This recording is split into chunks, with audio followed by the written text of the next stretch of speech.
हरे कृष्णा।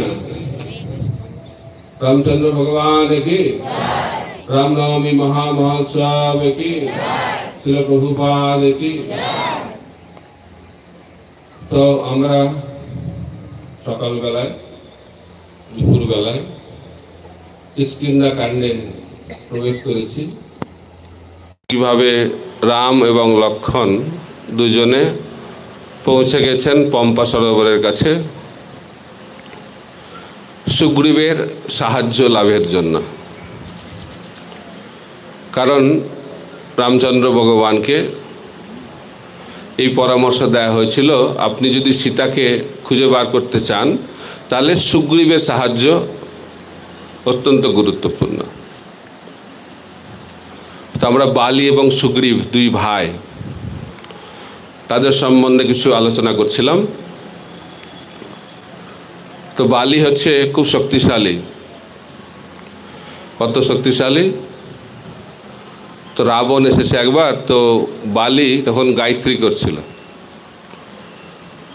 তো কি করেছে, গায়ত্রী করছে, ডিস্টার্ব করছে রাবণ। তো বালি রাবণকে ধরে তার বগলের তলায় চেপে ধরেছে। তারপরে গায়ত্রী কমপ্লিট করেছে। তো বালি চারদিকে, ভারতবর্ষের চারদিকে গায়ত্রী করে ফিরে এসেছে। তারপরে বলছে, বলো কি বলতে চাও? তো ভয় পেয়ে গেছে, বাবা কি শক্তিশালী রে বাবা। না, আমি এসেছিলাম আপনার সঙ্গে বন্ধুত্ব করার জন্য। তো সেই থেকে বুঝে গেছে যে রাবণ, বালি কত শক্তিশালী। তো যখন লঙ্কাতে অঙ্গদ গিয়েছে, অঙ্গদ পরিচয় দিয়েছে যে আমি হচ্ছি বালি পুত্র, সঙ্গে সঙ্গে রাবণ সিংহাসন থেকে পড়ে গেছে। বালি শুনলেই মাথা খারাপ। যেমন কংস কৃষ্ণ নাম শুনলেই তার মাথাটা ঘুরতে থাকতো, ঠিক একইভাবে রাবণ বালির নাম শুনলে তার সেই অবস্থা হতো। আর হনুমান হচ্ছে এত শক্তিশালী। তো বালির একটা বর প্রাপ্তি হয়েছিল, যে সামনে থেকে যুদ্ধ করবে, যার সামনে, বালির সামনে এসে গেলে তার শক্তির অর্ধেক শক্তি তার কাছে এসে যাবে। কি মারাত্মক! তো একবার কি হয়েছে, হনুমান সামনে এসেছে, আর হনুমানের তো এত শক্তি, আর তার অর্ধেক যে কি অল্প একটু গিয়েছে বালির শরীর, আর বালি আর সহ্য করতে পারছে না এত শক্তি। যখন হাই ভোল্টেজ হয়ে যায় না, তখন যা অবস্থা হয়। তো হাই ভোল্টেজ হয়ে গেছে, তখন আবার ডিসকানেক্ট করতে হয়েছে। এটা হচ্ছে হনুমানের শক্তি।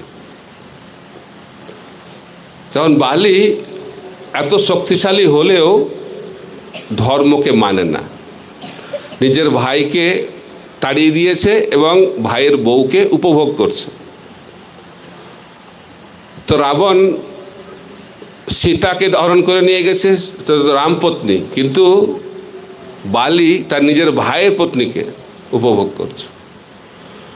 এটা শুনে রামচন্দ্র ভগবান তিনি বললেন সুগ্রীবকে। তো সুগ্রীবের সঙ্গে রাম লক্ষণের সাক্ষাৎকার হয়েছে। প্রথমে হনুমান এসেছে।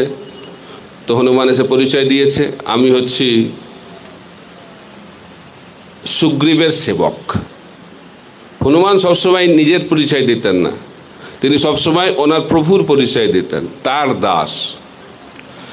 এটা শিখতে হবে। আমরা যদি সেবক হতে চাই, সবসময় প্রভুর নাম বলা উচিত। এই ছিল প্রভুপাদ দীক্ষা দেওয়ার সময় নাম পরিবর্তন করতেন এবং নামের সঙ্গে সঙ্গে আমাদের টাইটেলটাও পরিবর্তন করে দিতেন, ভগবানের নামের সঙ্গে দাস। কারো দীক্ষা হয়েছে কি নাম? রাধা মদন মোহন দাস। তো তার মাধ্যম দিয়ে বুঝতে হবে আমরা হচ্ছি প্রভুর দাস। কিন্তু কলিযুগের প্রভাব তো আমরা সেটাও ভুলে যাই, কারণ সবাই আমাদেরকে প্রভু বলে ডাকে। তো রাধা মদন মোহন দাস, তাকে সবাই রাধা মদন মোহন প্রভু বলে। তো যেটা আমরা বারবার শুনি সেটাতে বিশ্বাস জন্মায়। তো রাধা মদন মোহন দাস বারবার শুনছে, প্রত্যেকটা ভক্ত তাকে বলছে রাধা মদন মোহন প্রভু, রাধা মদন মোহন প্রভু। তো সেই ভক্তটা ভাবছে আমি মনে হয় এখন দাস থেকে প্রভু হয়ে গেছি। কেউ ফোন করেছে, কে বলছেন? আমি রাধা মদন মোহন প্রভু বলছি। অর্থাৎ গুরুদেবের নাম নিজে পরিবর্তন করছে, দ্বিতীয়বার দীক্ষা দিয়ে নিজেই দিয়ে দিয়েছেন। দাস থেকে হয়ে গেছেন প্রভু। খুব ভালো লাগছে। তারপরে প্রভু ভাবছেন যে ইস্কনে খালি প্রভু হয়ে কী লাভ, ইস্কনে সব মহাপ্রসাদ, মহাহরিনাম, মহাবিগ বুক, সব কিছু মহা। তা আমি খালি প্রভু হয়ে থাকলে হবে নাকি? আমি মহাপ্রভু হব না? তো সবার মধ্যে ইচ্ছা আমি কিছু একটা হব, দাস থেকে প্রভু, প্রভু থেকে মহাপ্রভু। কিন্তু হনুমানের মনোভাব সম্পূর্ণ উল্টো। তিনি যখন রাম লক্ষ্মণের কাছে এলেন তখন পরিচয় দিলেন আমি হচ্ছি সুগ্রীবের দাস। যখন লঙ্কায় গেলেন পরিচয় দিলেন আমি হচ্ছি রামের দাস। এই পরিচয়, আমরা হচ্ছি ভগবানের দাস, ভক্তের দাস। এই মনোভাবটা যতদিন থাকবে ততদিন আমরা সঠিক মানসিকতা নিয়ে এগিয়ে যেতে পারব। তো রাম লক্ষ্মণ পরিচয় দিয়েছে, লক্ষ্মণ পরিচয় করে দিয়েছে ইনি হচ্ছেন রাম, আমি ওনার ভাই, কি হয়েছে পুরো ঘটনা বলেছে। তো হনুমান তাদেরকে নিয়ে চলে গেছে কার কাছে? সুগ্রীবের কাছে। সুগ্রীব তারপরেও ভয় লাগছে, ওর মনে হয় যদি কিছু হয়। সবসময় মৃত্যু ভয়, বালির চিন্তা, এই মনে হয় বালি এসে গেল। তারপরে দুজনের বন্ধুত্ব স্থাপন হয়েছে, যজ্ঞ হয়েছে। তারা অঙ্গীকার করেছেন যে একে অপরের সহায়তা করার জন্য আমরা বন্ধুত্ব স্বীকার করলাম, রাম এবং সুগ্রীব। এখন রাম বলছে যে আমি বালিকে হত্যা করব এবং তোমাকে রাজা করব, এবং তারপরে তুমি আমাকে সাহায্য করবে কি করে সীতাকে আমরা খুঁজে আনতে পারি। তো এখন বালিকে হত্যা করা হবে। বালি তো খুব শক্তিশালী, সুগ্রীব তো খুব ভয় পাচ্ছে, কারণ জানে বালি কী জিনিস, তার সঙ্গে যুদ্ধ করা। তো রাম বলছে যে তুমি দুজন যুদ্ধ করবে, আমি তারপরে বালিকে মেরে দেবো। কিন্তু পুরো বিশ্বাস নেই সুগ্রীবের, এখনো সন্দেহ যাচ্ছে না। বলছে বালি 7টা কি গাছ ছিল? শাল গাছ। তো একটা তীর দিয়ে তার শাল গাছেরকে ছেদ করে দিত বালি। তো রাম একটা তীর নিয়েছে, তো তীর নিয়ে একটা তীরই 7টা তাল গাছকে ছেদ করে চলে গেছে পাতাল লোক। পাতাল লোক থেকে আবার ফিরে এসে আবার রামের কাছে ফিরে এসেছে। এটা থেকে অবাক হয়ে গেছে বালি, এই সুগ্রীব এরকম শক্তিশালী, তখন পুরো বিশ্বাস হয়ে গেছে। প্ল্যান বি থাকবে তাদের প্ল্যান এ, আর প্ল্যান বি থাকবে তাদের প্ল্যান এ আর কাজ করবে না। তাই যদি আমরা ভগবানের প্ল্যানকে আমাদের প্ল্যান হিসেবে গ্রহণ করি তাহলেই সেটা হচ্ছে শরণাগতি। ভক্তি মানে হচ্ছে শরণাগতি, শরণাগতি মানে হচ্ছে ভক্তি। তো শরণাগতির লক্ষণ কি? অবশ্য রক্ষিবে কৃষ্ণ। যে কোনো পরিস্থিতিতে ভগবান আমার সঙ্গে থাকবেন, এই বিশ্বাস যদি থাকে তাহলে যথার্থ সম্বন্ধ স্থাপিত হয়। কিন্তু সুগ্রীবের মধ্যে সেই বিশ্বাসটা ছিল না, কিন্তু ভগবান চেষ্টা করছেন শ্রদ্ধা সৃষ্টি করার জন্য। আমরা ভগবানের সঙ্গে সম্বন্ধ স্থাপন করার চেষ্টা করার থেকেও বেশি ভগবানের ইচ্ছা যে আমরা ভগবানের সঙ্গে সম্বন্ধ স্থাপন করি। এই জন্য ভগবান বারবার এই জগতে আসছেন। পরিত্রাণায় সাধুনাং বিনাশায় চ দুষ্কৃতম ধর্ম সংস্থাপনার্থায় সম্ভবামি। আমাদেরকে যদি কেউ গালি দেয় সেখানে কখনোই যাব না, যাওয়া তো দূরের কথা, মুখও দেখবো না তার। কিন্তু এই জগতের মানুষ কত ভগবানকে গালি দিচ্ছে, তাও ভগবান বারবার আসছেন। এটা হচ্ছে ভগবানের করুণা। ভগবান, আমরা কতটুকু চাই ভগবানের কাছে পৌঁছানো, তার থেকে অনেক বেশি গুণে ভগবান চান যে আমরা তার কাছে ফিরে যাই। কারণ ভগবান আমাদের এই দুর্গতি, দুরবস্থা, দুঃখ সহ্য করতে পারেন না। সেই কারণে তিনি বারবার এই জগতে অবতীর্ণ হন এবং তিনি তার প্রতিনিধিকে পাঠান, শাস্ত্র পাঠান, সমস্ত কিছুর মাধ্যম দিয়ে যেন তেন প্রকারণে বদ্ধজীবকে ভগবত ধামে ফিরিয়ে যাওয়ার জন্য। এখানে সুগ্রীবের মধ্যে বিশ্বাস জন্মগ্রহণ করাচ্ছেন ভগবান শ্রী রামচন্দ্র। এখন বিশ্বাস হয়ে গেছে, এখন সুগ্রীব রেডি বালির সঙ্গে যুদ্ধ করার জন্য। কারণ গিয়ে হুঙ্কার দিয়েছে বালির রাজপ্রাসাদের সামনে গিয়ে। বালি ভাবছে কি হলো রে বাবা, সুগ্রীবের মাথা খারাপ হয়ে গেছে নাকি? সুগ্রীব তো ভয়ে পালায়, বালির নাম শুনলেই তো পালায়। এখন সেই সুগ্রীব এসে আমাকে কি করছে, হিন্দিতে বলে চুনৌতি দিচ্ছে। তো এখন বালি তো একদম সঙ্গে সঙ্গে বেরিয়ে গেছে, খুব রেগে গেছে। আয় দেখছি কি করি তোকে। যুদ্ধ শুরু হয়েছে, আর এমন উত্তম মধ্যম দিচ্ছে, এত মারছে সুগ্রীবকে, ওর তো অবস্থা খারাপ, মানে গোটা শরীর মনে হচ্ছে ব্ল্যাক অ্যান্ড ব্লু হয়ে গেছে, বোঝা যাচ্ছে, কিছু খুঁজে পাওয়া যাচ্ছে না তাকে। আর সুগ্রীব ভাবছে কখন রাম মারবে বালিকে, কখন রাম মারবে, আর মারছে না। আর তখন রাম কি করছে, ঝোপে লুকিয়ে আছে, তো লুকিয়ে দেখছে কি হচ্ছে, আর হনুমান এবং লক্ষ্মণের সঙ্গে গল্প করছে। কিন্তু তাও কেন বলছে একই রকম দেখতে, একই রকম দেখতে, কারণ তাদের মানসিকতাটা একই রকম, চেতনাটা একই রকম, অহংকার পূর্ণ চেতনা, স্বার্থপূর্ণ চেতনা। তাই বালি এবং সুগ্রীবের মধ্যে কোনো পার্থক্য নেই। যদি পার্থক্য না থাকে তাহলে কি করে বালিকে হত্যা করবে? তখন ভগবান ভাবলেন যে একে একটু দৈন্য করতে হবে। কাকে? সুগ্রীবকে। তো লক্ষ্মণকে বললো একটা মালা তৈরি করো, বলে এই মালাটা পরিয়ে দিলে তাহলে সুগ্রীবকে চেনা যাবে। তো লক্ষ্মণ একটা মালা তৈরি করে কাকে দিয়েছে? সুগ্রীবকে। আর সুগ্রীব মাথা নিচু করে মালাটা পরেছে। এই যে মাথা নিচু করলো, তাতেই ভগবান সন্তুষ্ট হয়ে গেল। তাই ভগবান চায় আমরা মাথাটা একটু নিচু করি। সুগ্রীব মানে হচ্ছে মাথা নিচু, সুগ্রীব, যার গ্রীব মানে এটা হচ্ছে খুব সুন্দর। কেন সুন্দর? মাথাটা নিচু করে থাকে। তাই কাদেরকে দেখতে খুব সুন্দর লাগে? যাদের মাথাটা নিচু। কিন্তু এই জগতে যারা সুন্দর তারা মাথাটা নিচু করে এরকম, যারা এইভাবে ভগবান তাদের দিকে তাকাবে না। তাই ভগবান যদি আমাদের দিকে তাকাতে চায় তাহলে আমাদেরকে কি করতে হবে? মাথাটা নিচু করতে হবে। এই জন্য বলা হচ্ছে শরীরের তপস্যা হচ্ছে মাথা নিচু করে ভগবানকে প্রণাম করা। তাই সাউথ ইন্ডিয়াতে মন্দিরে ইচ্ছা না থাকলেও আপনাকে মাথাটা নিচু করতে হবে, কারণ দরজাটা এত নিচু, যদি মাথা নিচু না করেন মাথায় লাগবে, তো সেই মাথা লাগার ভয়ে মাথাটা নিচু করতে হবে। এটাই ভগবানের হচ্ছে পরিকল্পনা।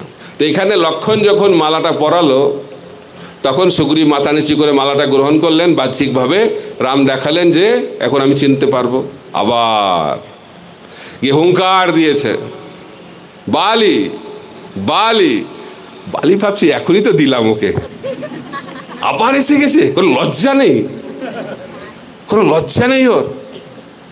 কিন্তু বালির পত্নী তারা বুঝতে পেরেছে, বলছে যে সুগ্রীবের এত সাহস, এটা ওর সাহস নয়, পেছনে কেউ আছে।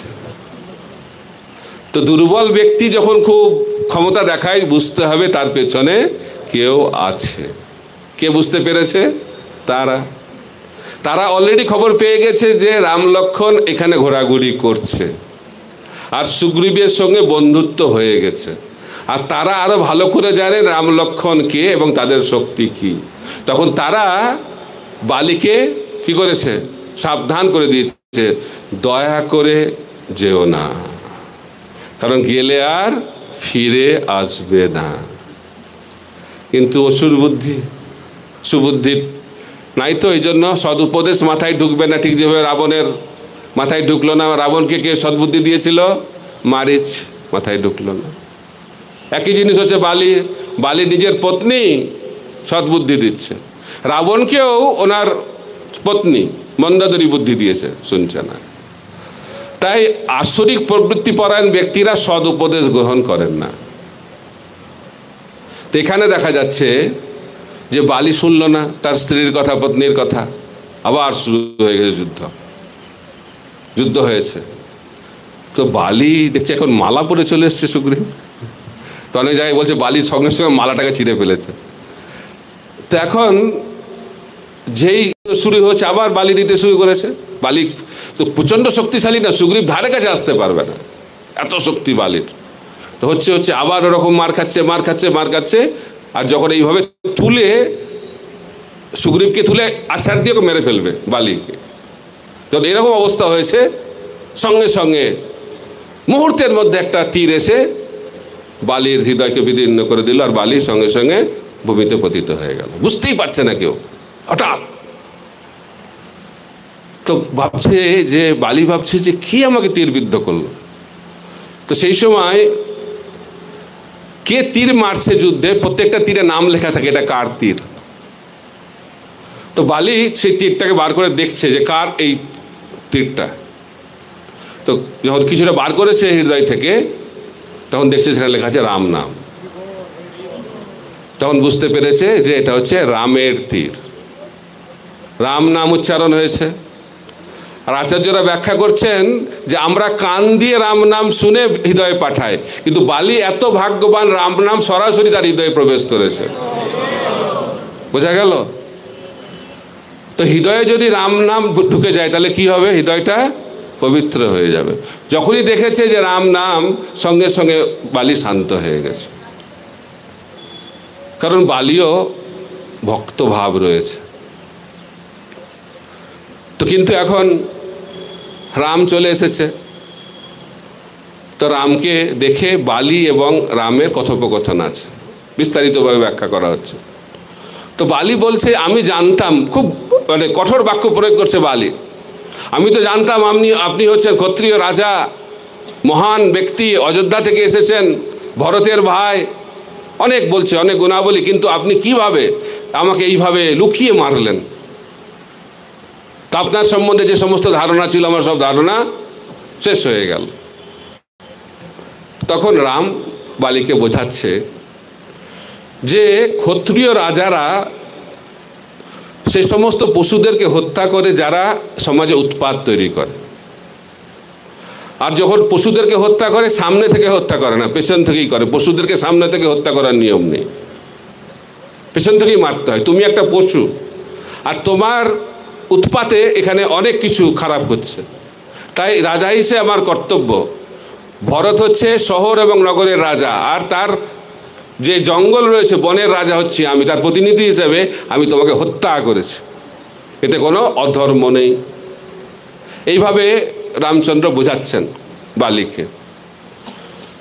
তো এই প্রশ্ন বালি কেন করেছে? কারণ ভবিষ্যতে প্রশ্ন করবে রামকে, আপনি এত বড় ব্যক্তিত্ব হয়ে, আপনি তো ভগবান, আপনি তো ক্ষত্রিয় রাজা, আপনি তো ধর্মের প্রতিমূর্তি, আপনি কিভাবে পিছন থেকে লুকিয়ে লুকিয়ে বালিকে হত্যা করলেন? আচার্যরা অনেক কারণ ব্যাখ্যা দিয়েছেন, অনেক কারণ পেছন থেকে কেন বালিকে মারা হয়েছিল, 4টে কারণ আমি বলবো। 1 নম্বর কারণ, আমরা কিছুক্ষণ আগেই শুনলাম যে বালির একটা বর ছিল যে সামনে গেলেই, যে সামনে আসবে তার অর্ধেক শক্তি তার কাছে এসে যাবে। তো রাম ভাবছে যদি আমি তার সামনে যাই, আমি তো ভগবান, আমার শক্তি অনন্ত, আর সেই শক্তি যদি তার মধ্যে প্রবেশ করে তার শরীর সেখানেই ভস্মীভূত হয়ে যাবে। তো বালি হচ্ছে একজন মহান ব্যক্তিত্ব, আমি চাই না তার মৃত্যু এইভাবে হোক, এত নিচুভাবে। তাই বালিকে সম্মান প্রদান করার জন্য রামচন্দ্র ভগবান বালির সামনে গেলেন না। 2 নম্বর কারণ, বালি তার মধ্যে ভক্তিভাব রয়েছে। তো রাম ভাবলেন আমি যদি সামনে চলে যাই তাহলে বালি আমাকে দেখে তার মন পরিবর্তন করতে পারে এবং আমার চরণে শরণাগত হতে পারে। আর রামচন্দ্র ভগবান কথা দিয়েছেন যে আমার চরণে শরণাগত হয় তাকে আমি সবসময় কি আশ্রয় প্রদান করি। এটা হচ্ছে ক্ষত্রিয়ের ধর্ম। ভগবানের তো কথা বাদ দিন, ক্ষত্রিয় রাজা যারা যথার্থ রাজা, তাদের কাছে কোনো দুর্বল ব্যক্তি এসে যদি শরণাগত হয় তাকে আশ্রয় দেওয়া হচ্ছে রাজার ধর্ম। যারা দুর্বল তাদেরকে নিপীড়ন করা, অত্যাচার করা ক্ষত্রিয় ধর্ম নয়। ক্ষত্রিয় কাদের সঙ্গে যুদ্ধ করে? সমানে সমানে যুদ্ধ হয়। তো সেটা জানে রামচন্দ্র ভগবান। তো তিনি ভাবছেন যদি আমি সামনে যাই, যদি আমার চরণে শরণাগত হয় তাহলে আমি তো হত্যা করতে পারবো না, কিন্তু সে তো তার ভাতৃপুত্রকে অপহরণ করেছে, তাকে তো হত্যা করা আমার কর্তব্য, তা আমি তার সামনে যেতে পারবো না।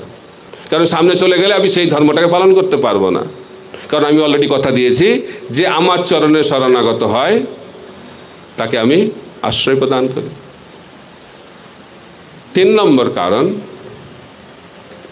তিনি ভাবলেন যদি আমি চলে যাই সামনে তাহলে তো বালি বুঝতে পারবে যে আমার এখন অবস্থা খারাপ, তো সঙ্গে সঙ্গে সে খবর দিয়ে দেবে যে সুগ্রীবের যে পত্নী রুমা তাকে লুকিয়ে দেবে যাতে কেউ খুঁজে না পায়। তাই রামচন্দ্র চাইলেন না যে সীতার মতো অবস্থা হোক রুমার, কারণ তিনি কত দুঃখ পাচ্ছেন যে কিভাবে সীতা অপহরণ হয়ে গেল, কোথায় আছে সীতা জানে না। তো একই অবস্থা হবে সুগ্রীবের, রুমাকে লুকিয়ে দেবে বালি। তো সেই কারণে রামচন্দ্র ভগবান বালির সামনে গেলেন না। চতুর্থ কারণ, রামচন্দ্র ভগবান ভাবলেন আমি যদি বালির কাছে যাই সামনে, তাহলে বালির তো হাজার হাজার বানর সেনা, তাদের তো কোনো বিশেষ দোষ নেই, কিন্তু বালির নির্দেশে তারা আমার সঙ্গে যুদ্ধ করতে আসবে, আর আমাকে বাধ্য হতে হবে এই সমস্ত বানর সেনাকে হত্যা করার জন্য। তা আমি চাই না এই সমস্ত বানর সেনাকে আমি হত্যা করি, সেই জন্য আমি পিছন থেকে বালিকে হত্যা করলাম। তো এইভাবে আচার্যরা খুব সুন্দরভাবে ব্যাখ্যা করছেন কিভাবে বালিকে পেছন থেকে হত্যা করা সব দিক থেকেই হচ্ছে এটা সঠিক, কিন্তু যারা জানে না তারা এটা বুঝতে পারে না, এই জন্য আচার্যরা আমাদেরকে বুঝিয়ে দিচ্ছেন। তো রামচন্দ্র ভগবান এত মহান, তিনি সবাইকে আশ্রয় প্রদান করেন। তো বিভীষণ যুদ্ধের সময়, যেহেতু আমরা যুদ্ধকাণ্ড নিয়ে আলোচনা করার সময় পাবো না, তো বিভীষণ এসে গেছেন রামচন্দ্র ভগবানের কাছে আশ্রয় গ্রহণ করার জন্য। তো সবাই মানা করছে রামচন্দ্র ভগবানকে, এনাকে আশ্রয় দেওয়া অত্যন্ত বিপজ্জনক, বিরোধী পক্ষ থেকে এসছে যুদ্ধের সময় বিরোধী পক্ষের কেউ আশ্রয় নিতে এলে তাকে আশ্রয় দেওয়া অত্যন্ত বিপজ্জনক, এটা হচ্ছে রণনীতি। কিন্তু ভগবান রাম বলছেন কি করে আমি এটা করতে পারি, কারণ আমি তো অলরেডি কথা দিয়েছি যে আমার কাছে আসবে তাকে আমি আশ্রয় প্রদান করব। তো বিভীষণ এসেছে, আমাকে তাকে আশ্রয় দিতে হবে। হনুমানও বলেছে হ্যাঁ আশ্রয় দেওয়া উচিত, বাকিরা সবাই না করেছে। তো ভগবান রাম তো আশ্রয় দিয়েছেন বিভীষণকে, খালি আশ্রয় দেননি, বিভীষণকে লঙ্কার রাজা ঘোষণা করে দিয়েছে। যুদ্ধ শেষ হয়নি, কিন্তু রাবণ বেঁচে আছে, লঙ্কার রাজা কি হয়ে গেল? বিভীষণ। দেখেছেন কিরকম প্রভু, এরকম প্রভু পেলে ভালো না? যথার্থ প্রভু, উদার। তা একজন ভক্ত রামচন্দ্র ভগবানকে বললেন, প্রভু আপনি তো বিভীষণকে লঙ্কার রাজা বানিয়ে দিলেন, কিন্তু এখন রাবণ তো বেঁচে আছে, এখন যদি রাবণ আপনার কাছে এসে আপনার শরণাগত হয় আপনি কি করবেন? আপনি তো ওনার লঙ্কা অলরেডি ওনার ভাইকে দিয়ে দিয়েছেন, তাহলে রাবণের কি হবে? বলছে তা রাবণকে নিয়ে তুমি চিন্তা করো না, তার জন্য আমার প্ল্যান আছে। কি প্ল্যান? আমি অযোধ্যা রাবণকে দিয়ে দেব। বাবা, এ কি রে বাবা! তখন বলছে আরেকজন ভক্ত যে হে রাম, তো আপনি তো অযোধ্যা ভরতকে দিয়েছেন, তো সেই অযোধ্যা যদি আপনি রাবণকে দিয়ে দেন তাহলে ভরতের কি হবে? বলছে ভরতের চিন্তা তোমাকে করতে হবে না, তার চিন্তা আমার আছে। কি করবেন? পুরো বৈকুণ্ঠকে আমি দিয়ে দেব। তখন একজন ভক্ত বলছে, হে প্রভু আপনার তো লঙ্কা গেল, অযোধ্যা গেল, বৈকুণ্ঠও গেল, আপনি কোথায় রাজত্ব করবেন? বলছে সেটা নিয়েও তোমাকে কত চিন্তা করতে হবে না, আমার রাজত্ব করার নিত্য সাম্রাজ্য রয়েছে। কোথায় ওটা? হনুমানের হৃদয়। হনুমানের হৃদয়ে আমি নিত্য রাজত্ব করি। তো ভগবান কোথায় রাজত্ব করেন? শুদ্ধ ভক্তের হৃদয়ে। তখন হনুমানের দিকে চলে যেতে হবে একটু। তো হনুমানকে ছাড়া রামায়ণ হয় না। তো অনেকে রামকথা বলে, কিন্তু রামকথা সম্পূর্ণ হবে না যদি হনুমানের কথা আমরা না বলি। ভক্ত ছাড়া ভগবান অপূর্ণ। আর উত্তর ভারতে তো রামকথার থেকে হনুমান কথা বেশি প্রসিদ্ধ, কারণ হনুমানের কৃপা না হলে রামের কৃপা তো পাওয়াই যাবে না। তো হনুমান রামের খুব প্রিয়। কতটা প্রিয়? খুব প্রিয়। তো রাম একটা বই বার করেছে, তো বইয়ে সমস্ত ভক্তদের নাম লিখেছে, যে সমস্ত ভক্তদের হৃদয় পবিত্র, যারা সবসময় রামের কথা চিন্তা করে। তো হনুমান সেই বইয়ের খবর পেয়েছে, তো দেখতে গেছে বইটা, ব্যাস পূজা বইয়ের মতো, যে আমার নামটা আছে কিনা নাকি। দেখেছে, প্রথম পাতা থেকে শেষ পাতা পর্যন্ত দেখছে, অনেক ভক্তের নাম, খুব খুশি হয়েছে। কিন্তু পুরো বই খোঁজাখুঁজি করে দেখা গেল যে হনুমানের নামটা সেখানে নাই। তো হনুমান দুঃখ পেল। কেন দুঃখ পেল? নাম নাই বলে নয়। তো হনুমান ভাবলো যে তাহলে আমি কিছুই করতে পারিনি ভগবানের জন্য, আমার জীবনটা বিফল হয়ে গেল। যারা যত বেশি করে তারা ভাবে আমার দ্বারা কিছু হচ্ছে না, যাদের কিছু করে না তারা ভাবে অনেক কিছু করেছি, লিস্ট তৈরি করে, আমি এটা করেছি, ওটা করেছি, এটা করেছি, ওটা করেছি। যারা লিস্ট করবে তাদের ভগবানের লিস্টে তাদের নাম থাকবে না। এই জন্য আমাদের লিস্টটাকে বন্ধ করতে হবে। যদি ভগবানের লিস্টে আমাদের নামটা ঢোকাতে হয় তাহলে আমাদের লিস্টটা বন্ধ করতে হবে। তো হনুমান একটু দুঃখ পেয়েছে। তো হনুমান এই দুঃখ ভাবটা প্রকাশ পেয়ে যাচ্ছে মুখের মধ্যে। তো রামচন্দ্র ভগবান বলছে কি হয়েছে? বলছে না না ঠিক আছে। ভক্তদের এটা আর একটা ব্যাপার, সব কিছু ঠিক থাকলেও বলবে সব ঠিক আছে, সব ঠিক আছে। বলছে না না কিছু তো হয়েছে, কিছু তো হয়েছে। তখন হনুমান বুঝিয়ে বলেছে যে কি হয়েছে। তো রামচন্দ্র বলছে কোন বইটা তুমি দেখেছো? বলছে কোন বইটা? একটাই তো বই শুনেছি। বলছে না না ওটা হচ্ছে পার্ট 1, পার্ট 2টা দেখেছো তুমি? বলছে পার্ট 2 তো শুনিনি, দেখবো কি? বলছে পার্ট 2টা দেখো। তো বলে রামচন্দ্র ভগবান হচ্ছে পার্ট 1-এ সেই সমস্ত ভক্তের নাম লিখেছি যারা আমার কথা চিন্তা করে, রাম বলছে। আর পার্ট 2-তে আমি সেই সমস্ত ভক্তদের নাম লিখেছি যার কথা আমি চিন্তা করি। তো হনুমান একটু আশার আলোক দেখেছে, তো গিয়েছে দ্বিতীয় বইটা দেখতে, পার্ট 2।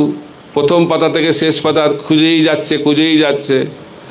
দেখছে একটাই খালি নাম, সেই নামটা হচ্ছে হনুমান, আর কোনো নাম নেই। কি নাম? হনুমান।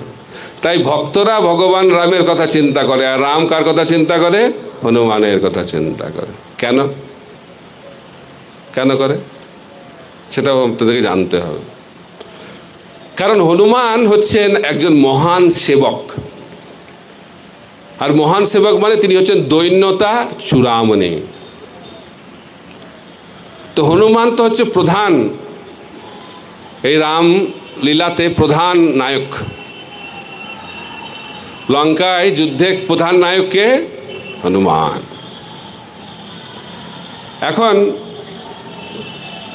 হনুমান এত বড় কাজ করার পরেও যখন দাপর যুগে কৃষ্ণচন্দ্র ভগবান আবির্ভূত হলেন, তখন হনুমানের স্থান কোথায় হলো?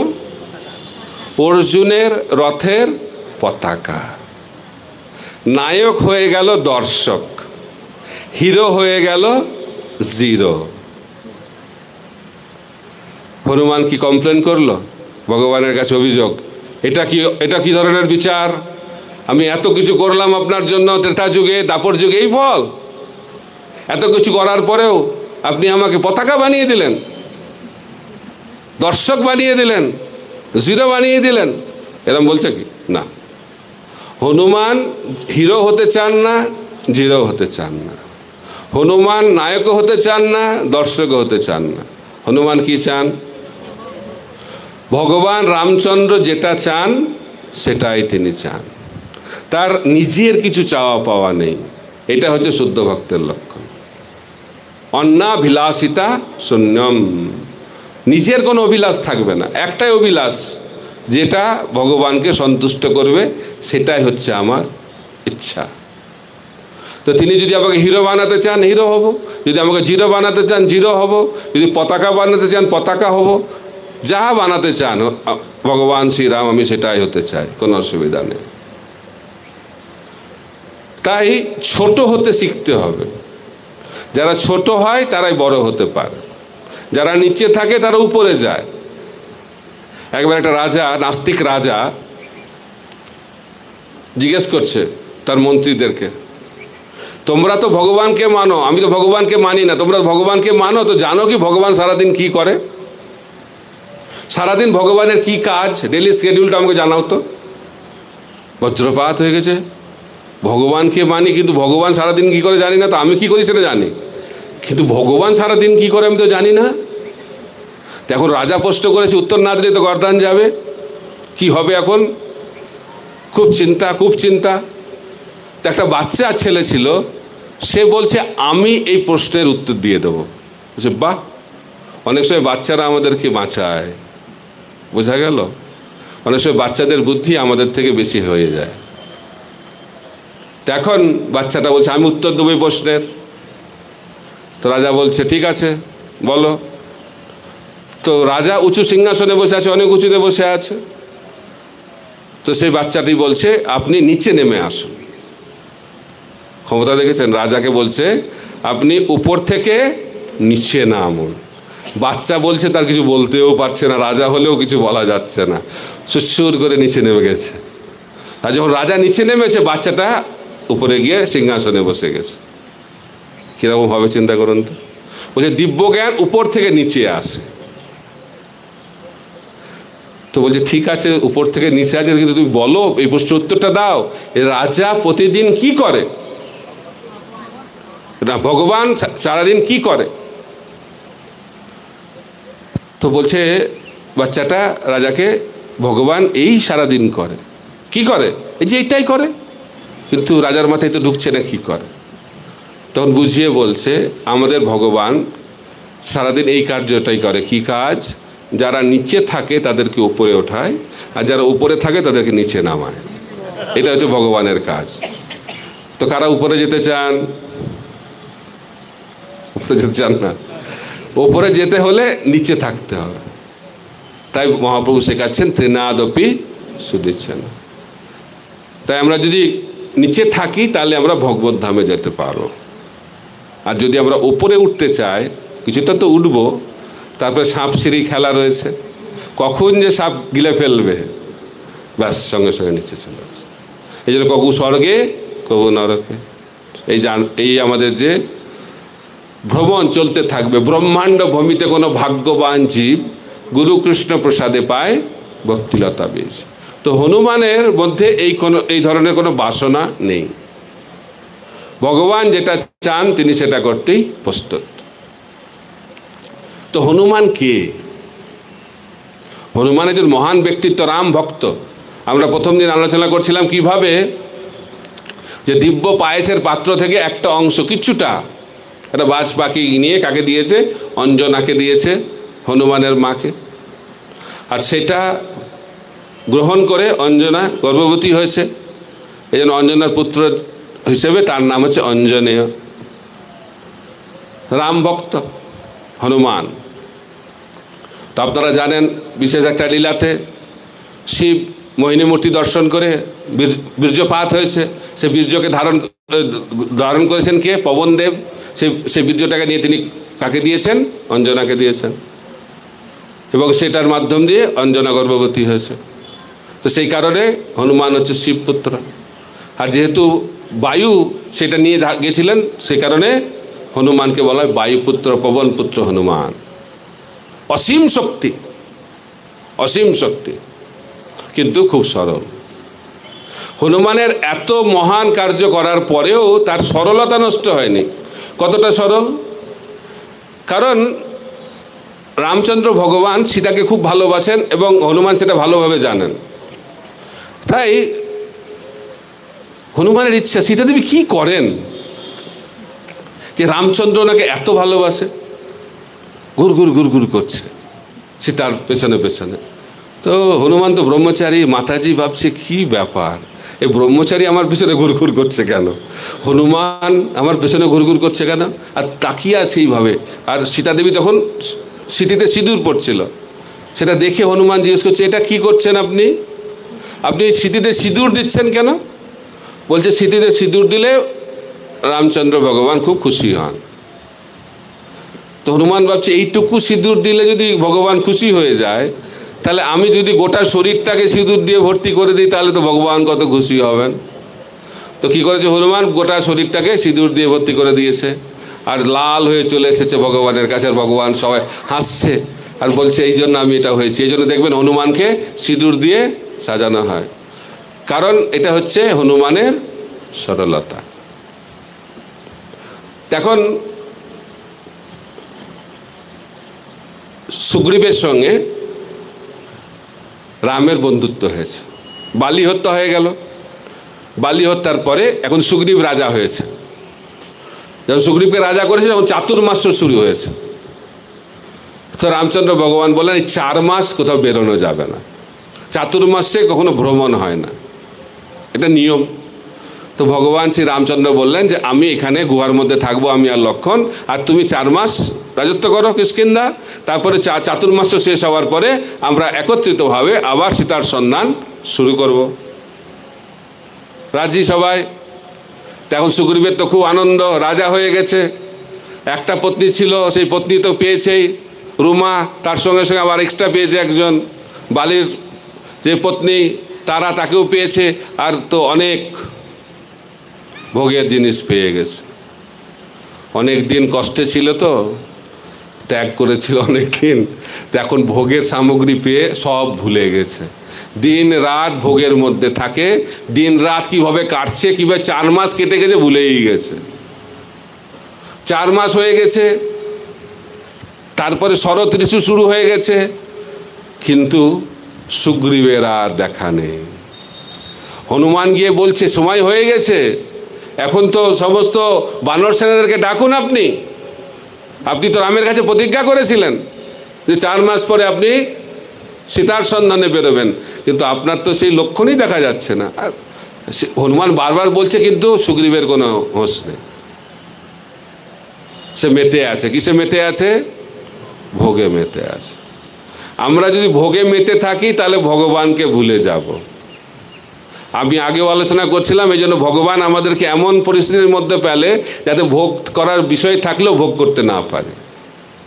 কারণ ভোগের মধ্যে থাকলে ভগবানকে আমরা স্বাভাবিকভাবে ভুলে যাই। সেই কারণে ভগবান আমাদেরকে বিপদের মধ্যে রাখেন।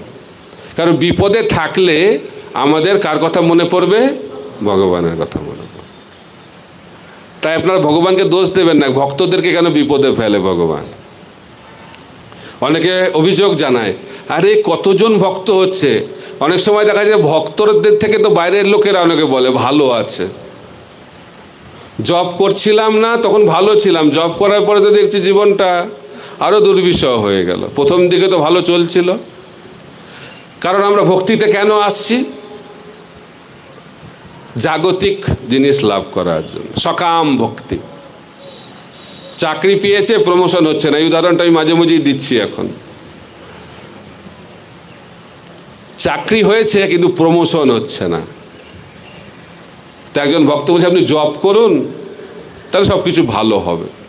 তো 16 মালা জব শুরু করে দিয়েছে, আর 16 মালা জব শুরু করার পরে তার প্রমোশন হয়ে গেছে। তোর নামে খুব বিশ্বাস, বাহ ভগবান তো অত্যন্ত কৃপাময়।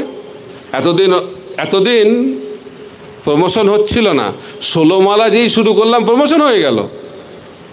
তাহলে 16 মালা কেন করবো? আমি 32 মালা করলে ডবল প্রমোশন হবে। তো 32 মালা শুরু করে দিয়েছে, আর 32 মালা শুরু করার কয়েকদিন পরে চাকরিটা চলে গেছে। কি হবে এখন? এটা হচ্ছে আমাদের শ্রদ্ধা। তারকম ভাবছে তাহলে জব করে কী লাভ? জব না করলে চাকরিটা ছিল, জব করে তো চাকরিটাই গেল, তা জব করা কি দরকার? অর্থাৎ আমরা ভগবানের সঙ্গে সম্বন্ধ স্থাপন করছি, কিন্তু তার পেছনে উদ্দেশ্যটা কি? আমি কি পাবো? এটাকে বলে সকাম ভক্তি। কিন্তু মহাপ্রভু কি শিক্ষা দিচ্ছেন? কৃষ্ণ ভক্ত নিষ্কাম অতএব শান্ত, ভক্তি মুক্তি সিদ্ধিকামী সকলেই অশান্ত। তাই আমরা যদি ভগবানকে পেতে চাই তাহলে নিষ্কাম ভক্তি করতে হবে। সকাম ভক্তির দ্বারা ভগবানকে পাওয়া যায় না। সকাম ভক্তির দ্বারা ভগবানের যে জড় শক্তি তার ঐশ্বর্য লাভ করা যায়। আমরা ঊর্ধ্বলোকে যেতে পারবো, কিন্তু ভগবানকে লাভ করতে পারবো না, আর ভগবানের প্রেম ভক্তি লাভ করতে পারবো না। ভগবানের প্রেম ভক্তি লাভ করতে গেলে নিষ্কাম ভক্তি করতে হবে। আর আমাদের মনটা সবসময় অশান্ত কেন? ভক্তি মুক্তি সিদ্ধিকামী সকলেই অশান্ত। যার হৃদয়ে জড় কামনা বাসনা রয়েছে তার মনটা সবসময় অশান্ত থাকবে। তাই যারা সকাম ভক্ত তাদের মনটাও সবসময় অশান্ত, কিন্তু যারা নিষ্কাম ভক্ত তাদের হৃদয়টা সবসময় শান্ত। আর যাদের হৃদয়টা শান্ত তারাই কৃষ্ণ ভক্তি লাভ করতে পারবে। কিন্তু সুগ্রীব ভুলে গেছে। কেন ভুলে গেছে? অসৎসঙ্গ। অসৎসঙ্গের প্রভাবে, ভোগের প্রভাবে ভুলেই গেছে রামকে। কোথায় রাম? এখন রাম খুব দুঃখ পাচ্ছে। আরে সুগ্রীবের তো আসার কথা, এখন আসছে না। লক্ষণকে বলেছে, আর লক্ষণকে বলেছে ওকে গিয়ে কঠোর বাক্য প্রয়োগ কর। আর লক্ষণ তো বলছে কঠোর বাক্য কি, আমি গিয়ে তাকে শেষ করে দেব। লক্ষণ মানে এক পাশে সব এগিয়ে থাকে, খালি বললেই হলো। প্রচণ্ড একটুতে রেগে যায়, একটুতে রেগে যায়, খুব রেগে গেছে। আর সুগ্রীবের রাজপ্রাসাদের বাইরে গিয়ে অপেক্ষা করছে, কোথায় সুগ্রীব, কোথায় সুগ্রীব। আর সব বানর সেনারা তো ভয় পেয়ে সব এদিক ওদিক পালাচ্ছে। আর গিয়ে সুগ্রীবকে বলছে, কি বলে, এসে গেছে। কে এসে গেছে? লক্ষণ। তো কি হয়েছে, এসে গেছে? কোনো মানে কোনো হোশ নেই, কারণ এত ভোগে মত্ত। যখন দেখছি একটার পর একটা বানর আসছে, একটার পর একটা বানর আসছে, আর তোকে সাবধান করে দিয়েছে। কিন্তু লক্ষণ খুব রেগে গেছে, কিন্তু প্রচণ্ড রেগে আছে। তখন ভয় পেয়ে গেছে, বলছে ঠিক আছে, তাহলে কী করতে হবে, আমাকে কী করতে হবে? বলছে বাইরে আছে, ডেকে আনুন ওনাকে। তো বাইরে গিয়ে ডেকে এনেছে। আর দেখছি এত মহিলা, খুব লজ্জা পেয়ে গেছে লক্ষণ। সমস্ত মহিলাদের সঙ্গে ভোগ করছিল। তারপরে যখন ভেতরে ঢুকেছে, তখন আরও অস্বস্তিকর পরিবেশ। তখন ক্ষমা চেয়েছে। কে? সুগ্রীব। আমি ভুলে যাইনি, আমি ভুলে যাইনি, আমি অলরেডি রিপোর্ট করে দিয়েছি, 15 দিনের মধ্যেই সমস্ত বানর সেনারা সেখানে হাজির হবে। তাই আমরা যখন ভোগে মত্ত হই, তখন গুরু এসে আমাদেরকে জাগায়। এই জন্য বৈষ্ণব সঙ্গে থাকলে, ভোগের প্রবণতা থাকলেও আমরা ভোগ থেকে দূরে থাকবো। এই জন্য বলা যায় সাধুসঙ্গ, সাধুসঙ্গ সর্বশাস্ত্রে কয়, লবমাত্র সাধুসঙ্গে সর্বসিদ্ধি হয়। সাধুদের থেকে দূরে থাকলেই ভোগের দিকে আকর্ষণ হবে। একা একা থাকলে ভক্তি হয় না। কিভাবে ভক্তি হবে? ভক্ত সঙ্গে থাকতে হবে। প্রভুপাদ বলছেন, ভক্ত সঙ্গ করব না আর ভগবানকে প্রাপ্ত হব, এটা অলিক কল্পনা মাত্র, আকাশ কুসুম চিন্তা। তাই ভক্ত সঙ্গ ছাড়া ভগবানকে পাওয়া যায় না। ভগবান বলছেন, নাহং তিষ্ঠামি বৈকুণ্ঠে যোগিনামিত শিবা তত্ত্ব তিষ্ঠামি নারদ যত্র গায়ন্তী মদভক্তা। তো ভগবান বলছেন, আমি বৈকুণ্ঠে থাকি না, যোগীদের হৃদয়েও থাকি না। আমি কোথায় থাকি? যেখানে আমার ভক্তরা আমার গুণকীর্তন করে। ধ্রুব মহারাজের সামনে ভগবান আবির্ভূত হয়েছেন। ভগবান জিজ্ঞেস করছেন, কী বর চাও? বলছে, আমি এই বর চাই যাতে আমি ভক্তর সঙ্গে আপনার গুণকীর্তন করতে পারি। তো ভগবানকে দর্শন করার থেকেও বেশি গুরুত্বপূর্ণ হচ্ছে ভক্ত সঙ্গে ভগবানের গুণকীর্তন। এবং ধ্রুব মহারাজ জেনেছিলেন যে আমি ভগবানকে দর্শন করতে পারলাম কেন?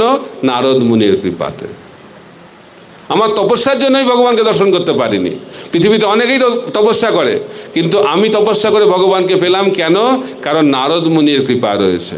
তাই তপস্যার দ্বারা ভগবানকে পাওয়া যায় না, শুদ্ধ ভক্তের কৃপার মাধ্যম দিয়েই ভগবানকে পাওয়া যায়। এই জন্য লক্ষণ এখানে আদর্শ গুরু হিসেবে কাজ করছেন। তিনি এসে তার ভগবানের যে ভক্ত, তাকে মনে করিয়ে দিচ্ছেন তার কর্তব্যটা কি। আর ভক্তের কর্তব্যটা কি? ভগবানের সেবা। ভক্ত মানে হচ্ছে ভগবানের সেবায় যিনি যুক্ত থাকেন। আমি ভক্ত, কিন্তু কিচ্ছু করি না, সেবা টেবা করি না। দীক্ষা হয়ে গেছে, তখন তো আরও সেবা করি না। দীক্ষার আগে একটু সেবা করতাম, এখন তো দীক্ষা হয়ে গেছে, আর সেবা করে কী লাভ? আমার তো দীক্ষা হয়ে গেছে, আমি তো শিওর ভগবত ধামে যাব। কেন? দীক্ষা হয়ে গেছে। একবার এরকম এক ধরনের ভক্ত যাচ্ছে ট্রেনে, সেই ট্রেনে একজন সন্ন্যাসীর মহারাজ যাচ্ছেন। তো মহারাজ দেখেছে যে ভক্তের মতোই লাগছে, বলছে, ও আপনি তো ভক্ত, আপনি কি মঙ্গল আরতি করেন? বলছে, আমার দীক্ষা হয়ে গেছে। বলছে, আপনি কি ভগবানের নাম জপ করেন? আমার দীক্ষা হয়ে গেছে। বলছে, আপনি কি গীতা ভাগবত পড়েন? আমার দীক্ষা হয়ে গেছে। তো মহারাজ ভাবছে মাথায় গন্ডগোল আছে নাকি। বলছে, আপনি আমার প্রশ্ন বুঝতে পারছেন? বলছে, হ্যাঁ ঠিকঠাক বুঝতে পারছি। তো এরকম উত্তর দিচ্ছেন কেন? বলছে, সঠিক উত্তর দিচ্ছি তো, আদর্শ প্রশ্ন আদর্শ উত্তর। বলছে, আমি তো প্রশ্ন করছি একটার পর একটা, কিন্তু উত্তর তো আপনার একটাই, দীক্ষা হয়ে গেছে। বলছে, এটাই তো আদর্শ উত্তর। বলছে, দেখুন মহারাজ, আপনাকে তো মিথ্যা কথা বলা যাবে না। আমাকে যদি জপই করতে হবে, আমাকে যদি মঙ্গল আরতি করতে হবে, আমাকে যদি গীতা ভাগবতই পড়তে হবে, তাহলে দীক্ষাটাকে কেন নিলাম? এগুলো তো গুরুদেব করবে, আমি দীক্ষা নিয়েছি, আমার কাজ হয়ে গেছে, আর বাকি কাজ তো গুরুদেবের। গুরুদেব আমাকে ভগবত ধামে নিয়ে চলে যাবেন, এই যদি ধারণা থাকে তাহলে তো এখানেই থাকতে হবে। গুরুদেবের জবটা তো গুরুদেবকেই করতে হয়, আর আপনার জবটা আপনাকেই করতে হবে, গুরুদেব আপনার জবটা করে দেবেন না। তাই আমাদেরকে আমাদের কার্য করে যেতে হবে, গুরুদেব আমাদেরকে পথ দেখাবেন। গুরু মহারাজ বলছিলেন একবার, গুরুদেব হচ্ছে লিড বার্ড, অর্থাৎ তিনি হচ্ছেন একটা পাখি যিনি নেতৃত্ব দিচ্ছেন, আর শিষ্যরা হচ্ছে সেই পাখির দল। তো সেই পাখি আমাদেরকে পথ দেখাবেন কীভাবে আকাশপথে বিচরণ করতে হয়। কিন্তু উঠতে হবে কাকে? আমাকেই উঠতে হবে। ঠিক একইভাবে ভগবত ধামে যেতে গেলে আমাদেরকেই ভক্তি করতে হবে, কিন্তু গুরুদেব দেখিয়ে দেবেন কি করে ভক্তি করতে হয়। আমরা যদি গুরুদেবের কথা শুনে চলি এবং সেই পথে চলি, তাহলে আমরা ভগবত ধামে পৌঁছে যাব। এটা হচ্ছে গুরুদেবের কাজ। তাই লক্ষণ একজন আদর্শ গুরু হিসেবে সুগ্রীবকে মনে করিয়ে দিলেন যে তোমার যে দায়িত্ব কর্তব্য সেটা আবার শুরু করো। এখন সুগ্রীব তো তার সেবা শুরু করেছে, বিভিন্ন দিকে চলে গেছে বানরেরা। এখন কোন দিকে যাবে? দক্ষিণ দিকে যাবে। তো দক্ষিণ দিকে যদি যেতে হয় তাহলে সমুদ্র পার হতে হবে। সমুদ্রের ওপারে একটি জায়গা রয়েছে, সেটা হচ্ছে লঙ্কা। এখন শুরু হচ্ছে সুন্দরকাণ্ড।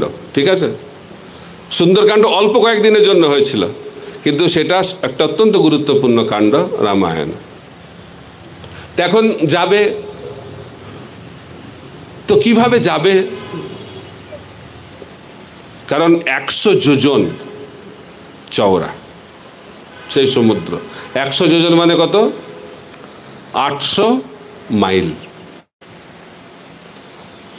তো এখন কেউ তো অত দূরে ঝাঁপিয়ে যেতে পারছে না, সবাই বলছে আমি এতটুকু পারবো, আমি এতটুকু পারবো। তো শেষে কেউ তো আর যেতে পারছে না, তো কি করে হবে? তখন জাম্ববান হনুমানকে মনে করে দিয়েছে, কারণ হনুমান অভিশাপপ্রাপ্ত হয়েছিল যে তার যে ক্ষমতা সে ভুলে যাবে। যদি কেউ আবার মনে করিয়ে দেয় তাহলে তার আবার মনে পড়বে, না হলে তার ক্ষমতা তার মনে পড়বে না। তো জাম্ববান সেটা জানে। তাই আমাদের জীবনে ক্ষমতা থাকলেও বরিষ্ঠ ভক্ত যদি কৃপা না থাকে তাহলে আমরা সেটা করতে পারি না। আমাদেরকে মনে করিয়ে দেয়, আমাদের শক্তিকে কে মনে করিয়ে দেয়? আমাদের গুরুজনেরা। তো জাম্ববান হনুমানকে মনে করিয়ে দিচ্ছে। কি মনে করিয়ে দিচ্ছে? যে হনুমান, তোমার অনেক শক্তি, তোমার অনেক শক্তি, তুমি পার হতে পারবে। এটা শোনার সঙ্গে সঙ্গে হনুমানের শক্তি আবার ফিরে এসেছে। তো হনুমান যাবে, কোথায় যাবে?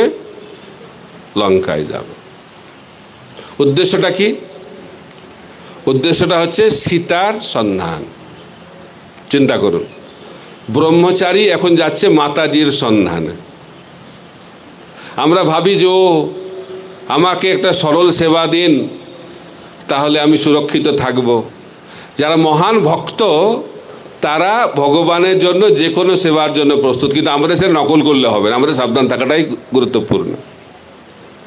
কিন্তু হনুমান দেখাচ্ছেন যে তিনি ভগবানের জন্য যে কোনো সেবা করতে প্রস্তুত, আর এই সেবাটা উনি ছাড়া আর কেউ করতে পারবে না।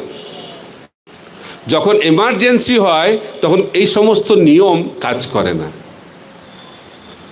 যদি মন্দিরে কোনো বিপদ ঘটে, কে বলবো আমি তো পূজারি, আমি তো পুজো করি, আমার আর এই সমস্ত কাজ নাকি, তখন সবাইকে ঝাঁপিয়ে পড়তে হবে। এমার্জেন্সিতে কোনো ধর্ম কাজ করে না। তো এখানে এটা হচ্ছে এমার্জেন্সি, সীতার সন্ধান করাটা হচ্ছে এমার্জেন্সি। কেউ এটা করতে পারছে না, কে করতে পারবে? খালি হনুমান। তো হনুমান পার হবে ঝাঁপ দিয়ে, এক ঝাঁপে কোথায় পৌঁছে যাবে? লঙ্কাতে। 800 মাইল উড়ে যাচ্ছে, চিন্তা করা যায়? 800 মাইল। এরকম ক্ষমতা কোথা থেকে আসছে? কোথা থেকে আসছে এই ক্ষমতা? ভগবান থেকে আসছে। তাই আমাদের মধ্যে ক্ষমতা রয়েছে, কিন্তু ভগবান যদি আমাদেরকে কৃপা করেন তাহলে সেই ক্ষমতা আমরা ঠিকভাবে ব্যবহার করতে পারব। তাই ভগবানের কৃপাই হচ্ছে সমস্ত শক্তির উৎস। তো তো হনুমান উঠছেন,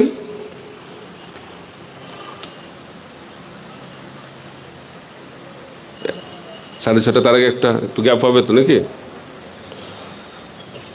তখন হনুমান ওপারে চলে গেছেন। এই যাত্রাটা একটা বিরাট কাহিনী, অনেক টাইম লাগবে, যেন ডিটেলসে আমি যাচ্ছি না। রাস্তায় অনেক বাধার সম্মুখীন হয়েছেন হনুমান, কিন্তু সেই সমস্ত বাধাকে অতিক্রম করে করে তিনি পৌঁছে গেছেন লঙ্কায়। তা আমরা যে কোনো সেবাই করি না কেন, আমাদের বাধা আসবে। এমন কোনো সেবা নেই যেখানে বাধা থাকবে না। কিন্তু যদি আমরা ভগবানের স্মরণ করতে করতে আমরা যদি ভগবানের সেবা করি, তাহলে ভগবানের কৃপায় সমস্ত সমস্যা দূর হয়ে যাবে। অর্জুন দেখুন, অর্জুন কার সঙ্গে যুদ্ধ করছে? দ্রোণাচার্য, ভীষ্ম পিতামহ, এই সমস্ত যোদ্ধাদের সঙ্গে যুদ্ধ করা সম্ভব অর্জুনের পক্ষে? একদম সম্ভব নয়। কিন্তু তিনি খালি তো যুদ্ধ করলেন না, এই সমস্ত যোদ্ধাদেরকে তিনি পরাস্ত করে কুরুক্ষেত্র যুদ্ধে জয়লাভ করলেন। তার কারণটাকে? তার কারণটা হচ্ছে ভগবান। যত্র যোগেশ্বর কৃষ্ণ যত্র পাত্র ধনুর্ধর তত্র শ্রী বিজয়ের বুদ্ধি ধ্রুবানীতির মতির মম। যেখানে ভগবান এবং ভগবানের ভক্তের আশীর্বাদ রয়েছে, সেখানে জয় হবেই। তো সেই বিশ্বাস নিয়ে যদি আমরা সেবা করি, তাহলে অবশ্যই আমরা জয়লাভ করব। তাই হনুমান তিনি ক্রেডিট দিচ্ছেন না আমি কত শক্তিশালী, তিনি ভগবানের উপর নির্ভরশীল হয়ে সেবা শুরু করেছেন এবং 100 যোজন লাফিয়ে তিনি লঙ্কায় প্রবেশ করেছেন। তারপরে লঙ্কায় প্রবেশ করে হনুমান কি করছেন তার বর্ণনা একটু পরে আবার আমরা শুরু করব। হরে কৃষ্ণ।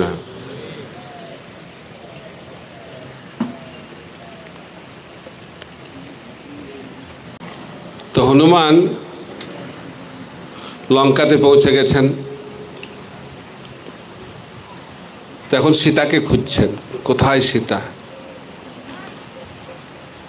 তো বিভিন্ন রাজপ্রাসাদের বিভিন্ন ঘরে লুকিয়ে লুকিয়ে দেখছেন কোথায় সীতা রয়েছে।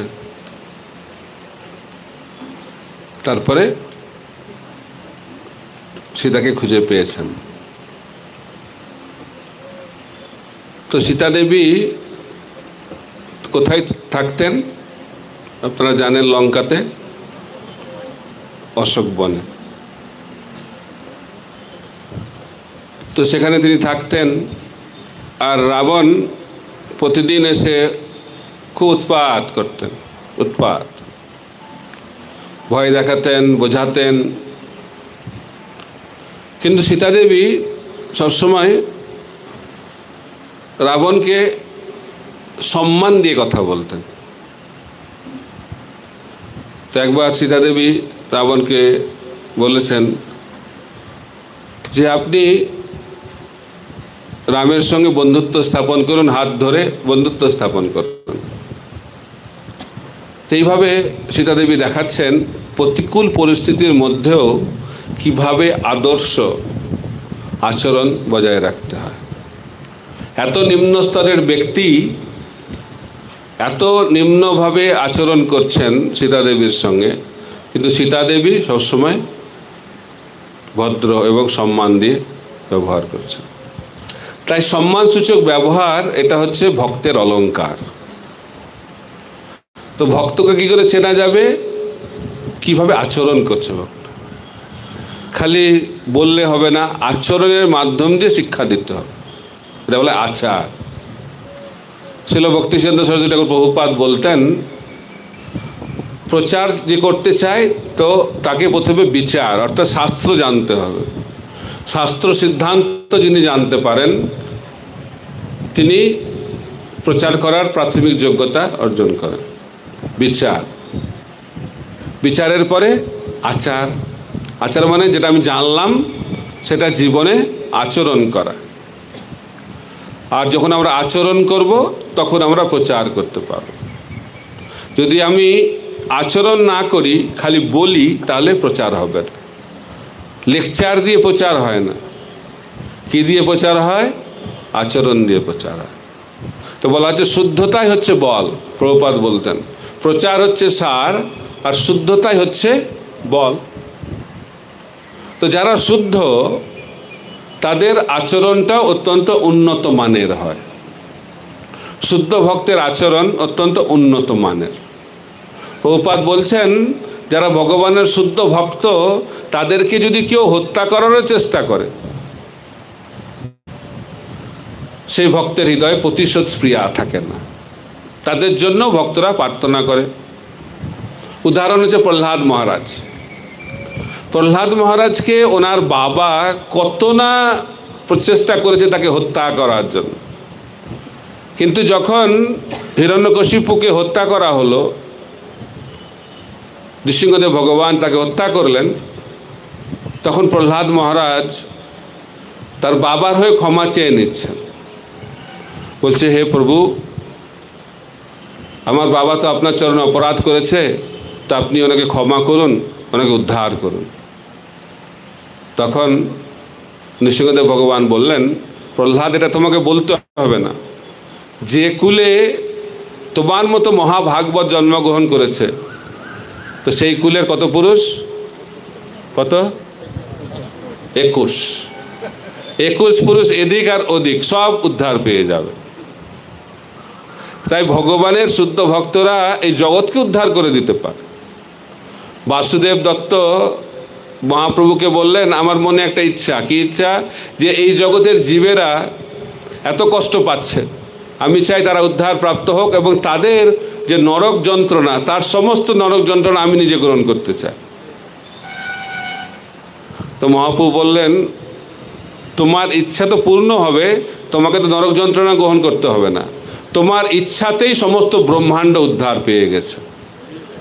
এটা হচ্ছে ভগবানের শুদ্ধ ভক্তের শক্তি। তো সীতাদেবী হচ্ছে তো ভগবানের অন্তরঙ্গা শক্তি, তার হৃদয় অত্যন্ত কোমল। আমরা শুনেছি কিভাবে রামচন্দ্র ভগবান বনবাসে রয়েছেন আর দেখছেন যে একটা কঙ্কাল পাহাড়ের একটা স্তূপ। তো রামচন্দ্র ভগবান দেখে অত্যন্ত ক্রোধান্বিত হয়েছেন, প্রশ্ন করেছেন যে কী ব্যাপার, এখানে এত কঙ্কাল পড়ে আছে কেন, এত হাড় পড়ে আছে কেন? তো একজন বলেছে, এখানে রাক্ষসেরা থাকে, মুনি ঋষিদেরকে খেয়ে ফেলে, আর এই হাড়গুলো হচ্ছে মুনি ঋষিদের হাড়, কঙ্কাল। এটা শুনে রামচন্দ্র ভগবান অত্যন্ত ক্রোধান্বিত হয়েছেন, তীর ধনুক তুলে বলে, কোথায় সেই অসুর, কোথায় সেই রাক্ষস, তাদেরকে আমি এখনই হত্যা করব। তো সীতাদেবী বলছেন, প্রভু একটু শান্ত হন, প্রভু শান্তি শান্তি। তারা অসুর হতে পারে, রাক্ষস হতে পারে, কিন্তু তারাও তো আপনার সন্তান। বলছে, না, আমি কথা দিয়েছি, পরিত্রাণায় সাধুনাং বিনাশায় চ দুষ্কৃতাম, অসুরদেরকে বিনাশ করার জন্য আবির্ভূত হয়েছে, আমি তাদেরকে বিনাশ করব। তখন সীতাদেবী বলছেন, আপনার হাতে তীর ধনুকটা এসে গেলেই আপনার মুডটা যেন বদলে যায়, তা আপনি তীর ধনুকটাকে একটু দূরে রাখুন।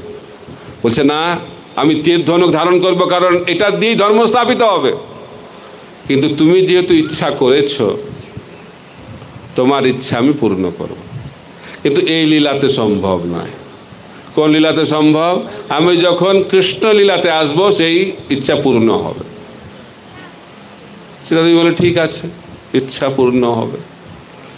তো রামচন্দ্র ভগবান এসে গেছেন, কৃষ্ণচন্দ্র ভগবান গোকুলে লীলাবিলাস করছেন। আর আপনারা জানেন কিভাবে গোকুলে কৃষ্ণ আবির্ভূত হওয়ার পর কংস প্রতিদিনই অসুর পাঠায়। কয়েকটা অসুরের নাম ভাগবতে আছে, মেন অসুরের নাম, কিন্তু প্রতিদিন কোনো না কোনো অসুর আসতো, আর কোনো দিন একটার বেশি আসতো, একটা, দুটো, তিনটে করে অসুর পাঠাতো কংস। আর অনায়াসে কৃষ্ণ তাদেরকে হত্যা করতেন। তো রাধারানী ভাবছে, রামলীলাতে তো অনেক পরে রাক্ষস বধ হয়েছে, পুতনা তো কৃষ্ণ যখন মাত্র 6 দিন, সেই সময় এসে গেছে। আর রামলীলাতে প্রথম রাক্ষসীকে তারকা রাক্ষসী একটু বয়স হওয়ার পরে হত্যা হয়েছে। তো দেখছি রামের থেকে বেশি, তো আমাকে কথা দিল যে কাউকে হত্যা করবে না। তো রাধারানী গিয়ে কৃষ্ণকে বলছে, আরে আপনি তো বলেছিলেন যে বৃন্দাবন লীলাতে আপনি কাউকে হত্যা করবেন না। বলছে, আমি তো সেটা বলিনি, আমি বলেছিলাম আমি কোনো অস্ত্র ধারণ করব না। আমি তো কোনো অস্ত্র ধারণ করছি না। দেখো যে কটাকে হত্যা করেছি অস্ত্র ছাড়া। তখন রাধারানী ভাবছে এনাকে সামলানো বড় কঠিন, ইংরেজিতে বলে টু মাচ। তখন রাধারানী কি করেছেন, কৃষ্ণের হৃদয়ে প্রবেশ করেছেন। আর যখন কৃষ্ণের হৃদয়ে প্রবেশ করেছেন, কৃষ্ণচন্দ্র ভগবান হয়ে গেছেন গৌরচন্দ্র ভগবান, সব থেকে করুণাময়। তাই ভগবানের থেকে ভগবানের ভক্ত বেশি করুণাময়, তো রামের থেকে সীতা দেবী আরও বেশি করুণাময়, কৃষ্ণের থেকে রাধারানী আরও বেশি করুণাময়।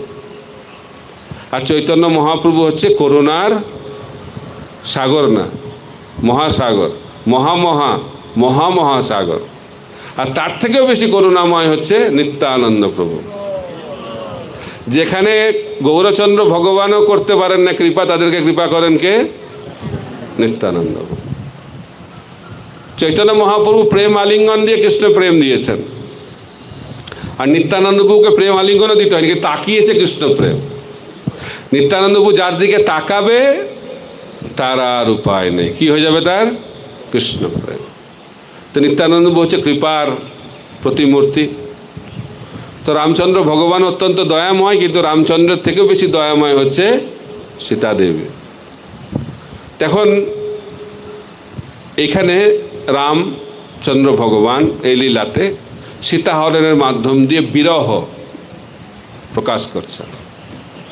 তো ভগবানকে দুভাবে ভালোবাসা যায়, মিলনের মাধ্যম দিয়ে আর বিরহের মাধ্যম দিয়ে, সম্ভোগ এবং বিপ্রলম্ব।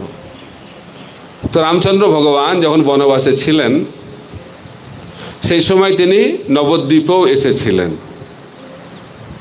কোথায়? মদদ্রুম দ্বীপ। মদদ্রুম দ্বীপ, মদ মানে হচ্ছে আনন্দ, দ্রুম মানে হচ্ছে গাছ। একটা বটবৃক্ষের তলায় রামচন্দ্র ভগবান বসবাস করছিলেন, আর খুব আনন্দ সহকারে দেখছিলেন, দর্শন করছিলেন নবদ্বীপ।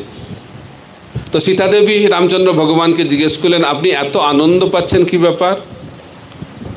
তো সীতা দেবীকে বলছেন, আমি কলিযুগে আবির্ভূত হব গৌরচন্দ্র রূপে, আর তুমি কিভাবে আবির্ভূত হবে?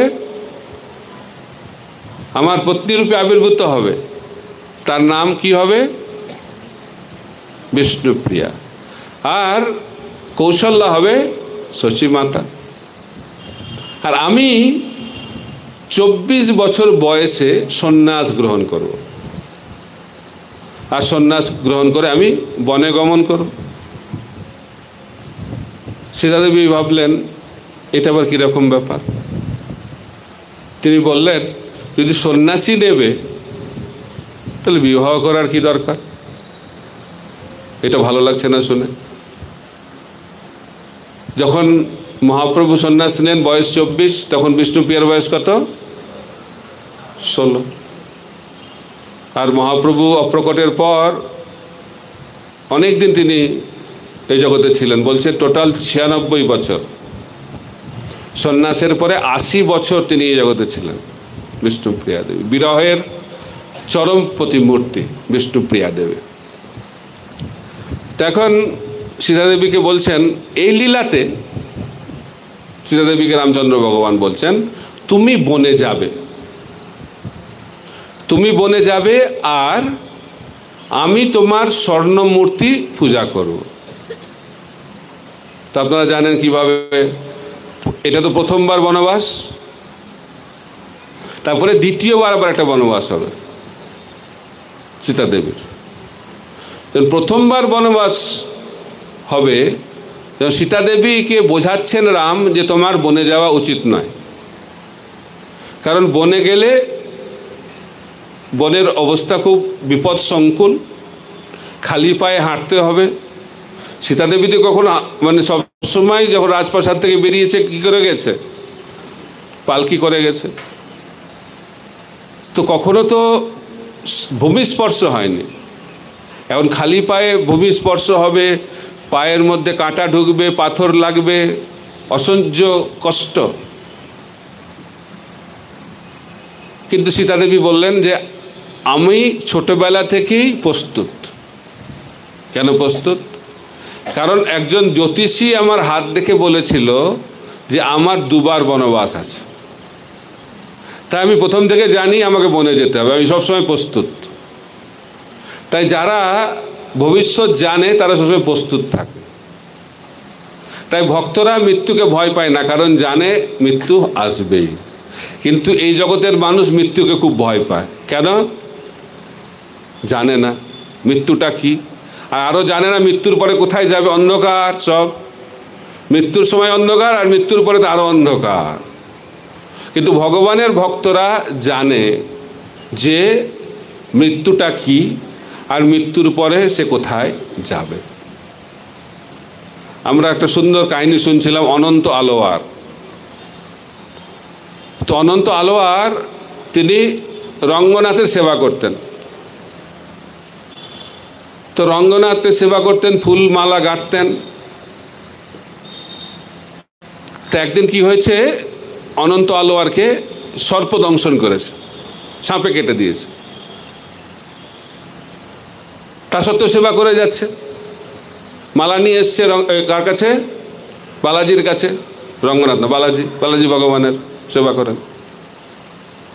তো বালাজি বলছে, আরে আমি শুনলাম তোমাকে সর্প দংশন করেছে, সাপে কেটেছে। তখন বলছে, প্রভু কোন সর্পের কথা বলছেন? বাইরের সর্প না ভেতরের সর্প? এটা আবার কি রে? বলছে ভেতরে তো সর্প সবসময় দংশন করছে, কাম, ক্রোধ, লোভ, মোহ, মদ, মাশ্চর্য। এই সাপের কথা বলছেন না বাইরের সাপের কথা বলছেন? বলছে না, বাইরের সাপের কথা বলছে। বলছে আচ্ছা। বলছে যে তখন অনন্ত আলোয়ার খুব সুন্দর কথা বলেছে। বলছে যদি এই সর্পের বিষ অত শক্তিশালী হয় তাহলে আমাকে শরীর ছাড়তে হবে, আর যদি এই বিষ আমার থেকে কম শক্তিশালী হয় তাহলে আমি বেঁচে থাকব। এখন যদি এই সর্পের বিষ আমার থেকে শক্তিশালী হয় ভক্তির থেকে, তাহলে আমি বৈকুণ্ঠে গিয়ে আপনার সেবা করব। আর যদি আমার শক্তি বেশি হয় তাহলে এই শরীরে এসে আপনার সেবা করব। তাই বেঁচে থাকলেও যা কাজ, মরে গেলেও একই কাজ। এটা হচ্ছে ভক্তের স্থিতি। ভক্ত জানে বেঁচে থাকলেও ভগবানের সেবা, আর মরে গেলে ভগবত ধামে গিয়ে ভগবানের সেবা। এটা যে নিত্য ভাব, এই ভাব থাকলে কারো হৃদয়ে কোনো ভয় থাকবে না। কিন্তু আমরা কেন ভয় পাই? কারণ আমরা এই জগতের অনিত্য জিনিসের দ্বারা আসক্ত।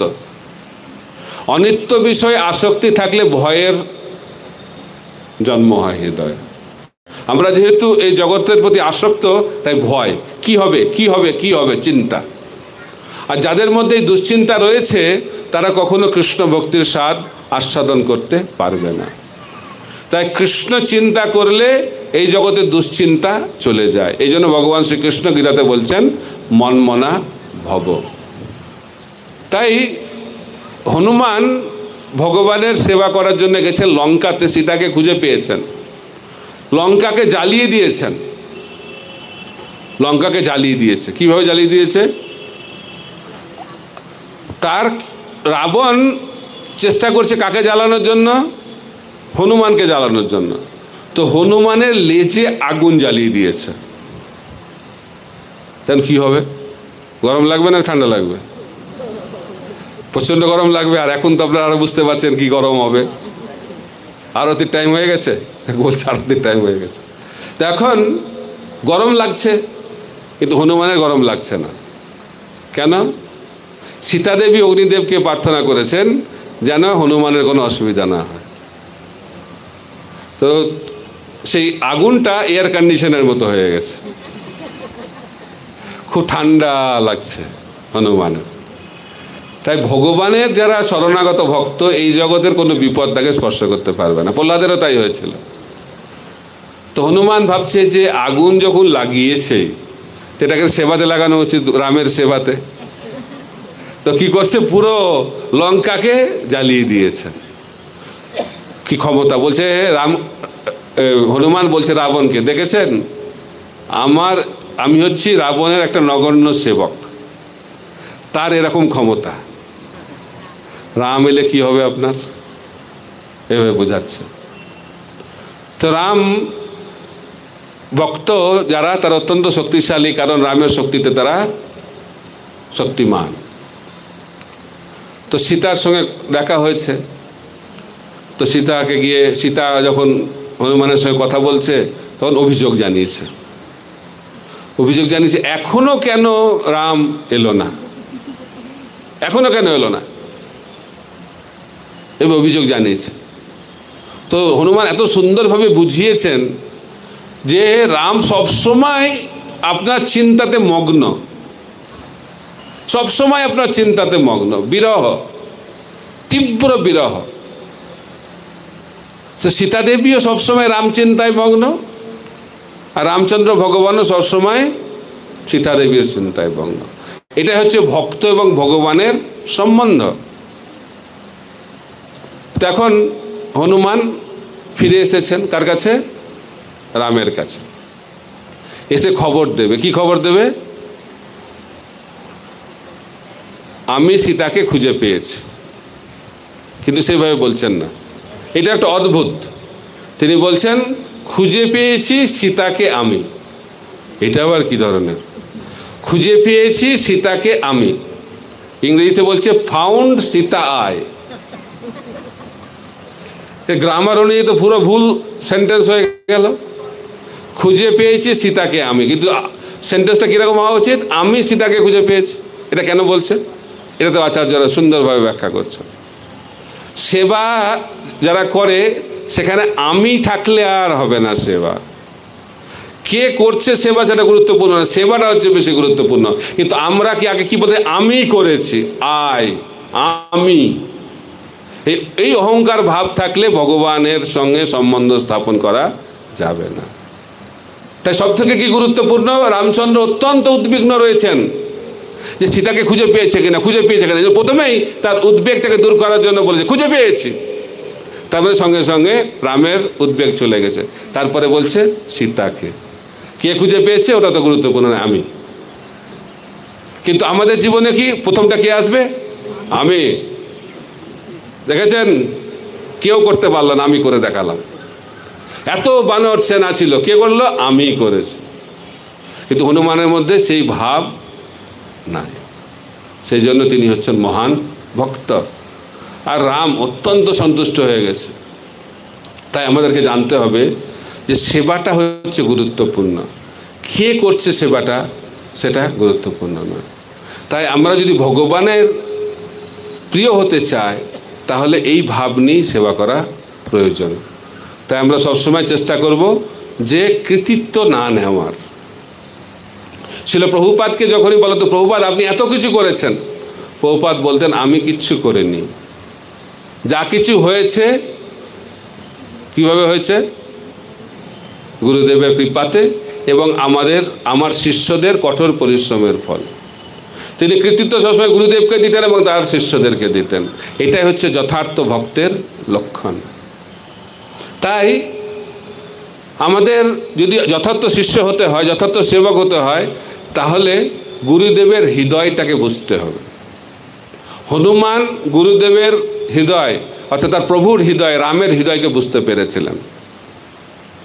আমি কিছুদিন আগে একটা সুন্দর কাহিনী ব্যাখ্যা করছিলাম, আপনাদের কাছেও বলতে চাই।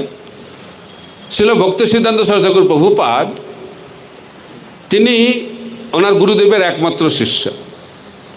ছিল ভক্তি সিদ্ধান্ত সরস্বতী ঠাকুর প্রভুপাদের গুরুদেব হচ্ছেন গৌর কিশোর দাস বাবাজি মহারাজ, একমাত্র শিষ্য ছিল প্রভুপাদ ভক্তি সিদ্ধান্ত সরস্বতী ঠাকুর।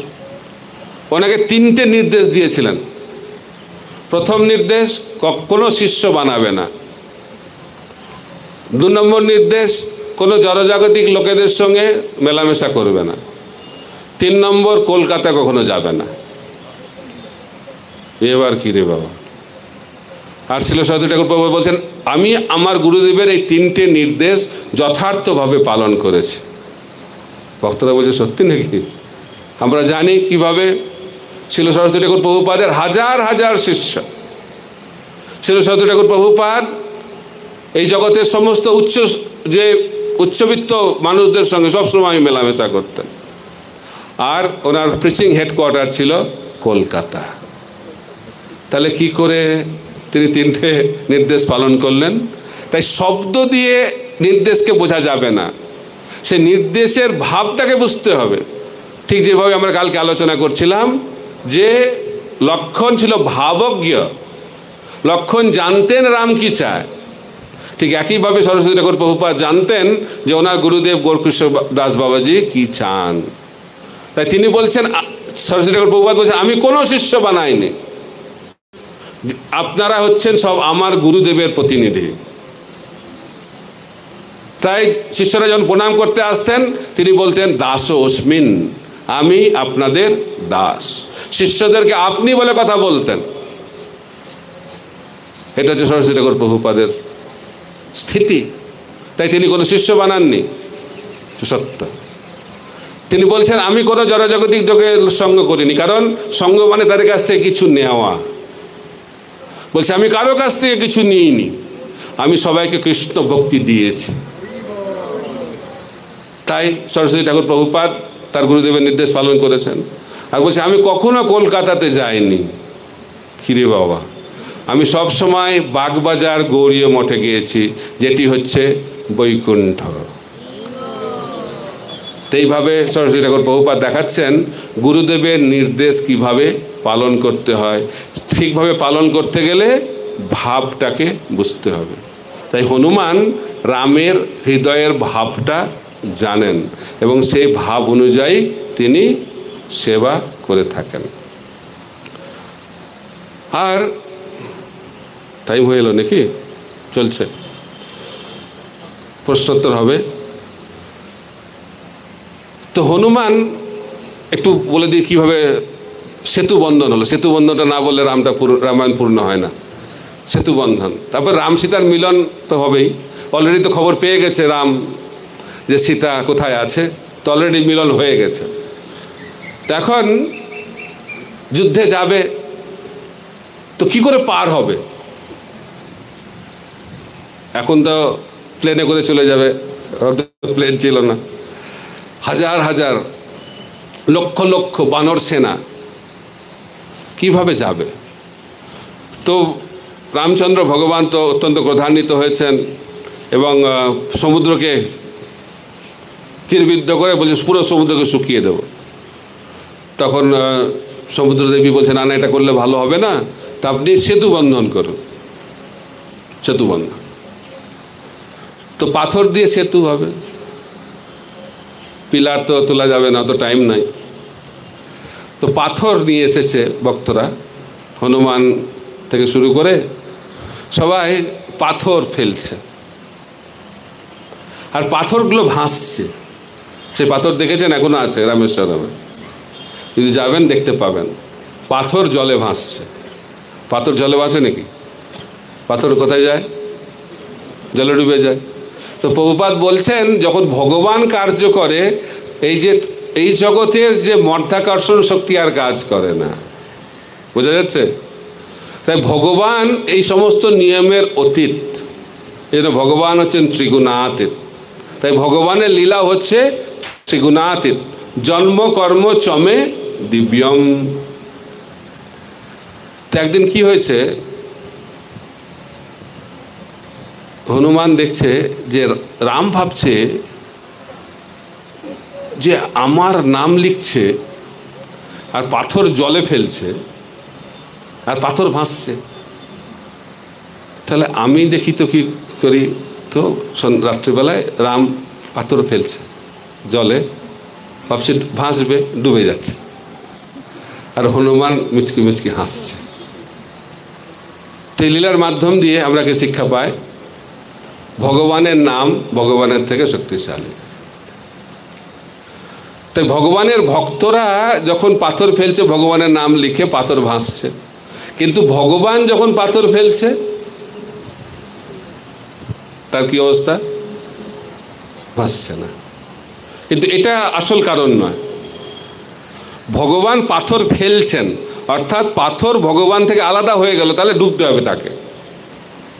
কিন্তু এই পাথরগুলো ভগবানের নামের আশ্রয়কে গ্রহণ করেছেন। আর যারা ভগবানকে আশ্রয় গ্রহণ করবে, ভগবানের আশ্রয় গ্রহণ করবে, তারা বেঁচে থাকবে। আর যারা ভগবান থেকে দূরে চলে যাবে, তারা ডুবে মরবে। তাই আমরা এই জগতে ডুবে মরছি কেন? কারণ আমাদেরকে ভগবান ছুঁড়ে ফেলেছে জলে, ভবসাগরে। তাই আমরা যদি ভগবানের আশ্রয় গ্রহণ করি, ভগবানের নামের আশ্রয় গ্রহণ করি, তাহলে আবার ভেসে উঠব। হরে কৃষ্ণ কৃষ্ণ কৃষ্ণ হরে হরে, হরে রাম রাম রাম হরে হরে। তাই ভগবানের ভক্তরা হচ্ছে ভগবানের থেকেও বেশি দয়ালু, এবং কিছু কিছু ক্ষেত্রে দেখা যাচ্ছে ভগবানের থেকেও বেশি শক্তি প্রকাশ করছে। এখন ভগবানের নাম হচ্ছে ভগবানের থেকেও শ্রেষ্ঠ, এটাই শাস্ত্র সিদ্ধান্ত। তাই কলিযুগে চৈতন্য মহাপ্রভু আমাদেরকে শিক্ষা দিচ্ছেন যে আমরা যদি ভগবানকে লাভ করতে চাই, তাহলে ভগবানের দিব্য নাম হরে কৃষ্ণ মহামন্ত্র জপ কীর্তন করতে হবে। তাই বলে আমি রামায়ণের কথা সমাপ্ত করছি। হরে কৃষ্ণ কৃষ্ণ কৃষ্ণ হরে হরে, হরে রাম রাম রাম হরে হরে। रामचंद्र भगवान की जय। समवेत गौर भक्तबिंद की जय। निताय गौर प्रेमानंदे। हरि हरि बोल। हरे कृष्ण। भक्ति महाराज की